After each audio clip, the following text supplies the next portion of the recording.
Enlil, storm, is the god of breath, wind, loft and breadth. It was the name of a chief deity listed and written about in Sumerian religion, and later in Akkadian, Hittite, Canaanite and other Mesopotamian clay and stone tablets. The name is perhaps pronounced and sometimes rendered in translations as Elul in later Akkadian, Hittite, and Canaanite literature. In later Akkadian, Enlil is the son of Anshar and Kisha. Origins. The myth of Enlil and Enlil discusses when Enlil was a young god, he was banished from Ekur in Nippur, home of the gods, to Kur, the underworld, for seducing a goddess named Ninlil. Ninlil followed him to the underworld where she bore his first child, the moon god Sin. After fathering 3 more underworld deities, Enlil was allowed to return to the Ekur. Enlil was known as the inventor of the mattock and helped plants to grow.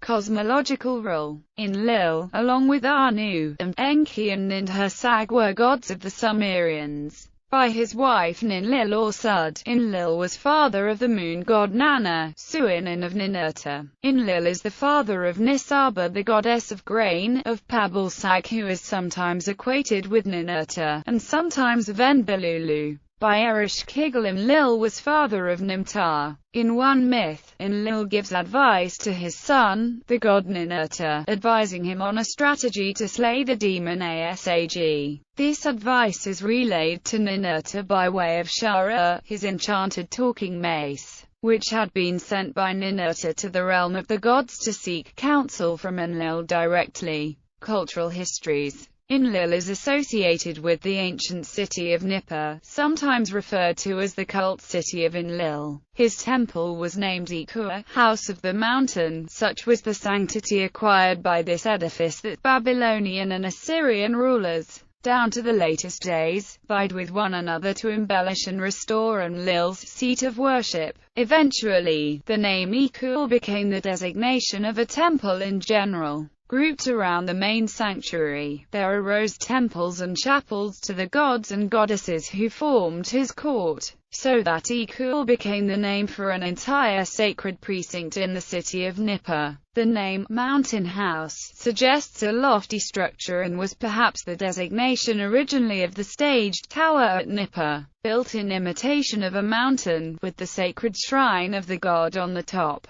Enlil was also known as the god of weather. According to the Sumerians, Enlil requested the creation of a slave race, but then got tired of their noise and tried to kill them by sending a flood. Immortal known as Utnapishtim survived the flood through the help of another god, and he was made immortal by Enlil after Enlil's initial fury had subsided. As Enlil was the only god who could reach him, the god of heaven, he held sway over the other gods who were assigned tasks by his agent and would travel to Nippur to draw in his power. He is thus seen as the model for kingship. Enlil was assimilated to the north pole of the ecliptic. His sacred number name was 50. At a very early period prior to 3000 BC, Nippur had become the center of a political district of considerable extent. Inscriptions found at Nippur, where extensive excavations were carried on during 1888 to 1900 by John P. Peters and John Henry Haynes, under the auspices of the University of Pennsylvania, show that Enlil was the head of an extensive pantheon. Among the titles accorded to him are King of Lands, King of Heaven and Earth, and Father of the Gods.